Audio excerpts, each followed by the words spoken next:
வருகிற வழியிலே ஆண்டவன் பகவான் கொடுத்த ஆயுதத்துக்கு உயிரை கொடுத்து அப்படியே முதல் நாள் சரஸ்வதி பூஜை என்றும் முதல் நாள் ஆயுத பூஜை என்றும் மறுநாள் சரஸ்வதி பூஜை என்றும் ஆயுதத்துக்கு உயிரை கொடுத்து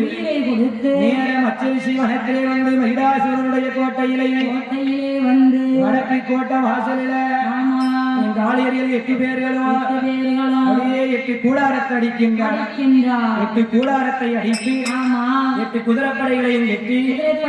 கெட்டி காளியர்கள் 8 பேர்களை வெளியே காத்திருக்கா அந்த அரண்மனையை சுத்தி பார்த்து வரக்கூடிய 6 லட்சம் காவலர்களும் 8 பேருடைய அரண்மனையை பார்த்தா 8 பேருடைய கூடாரத்தையும் பார்த்தா கூடாரத்துக்குள்ள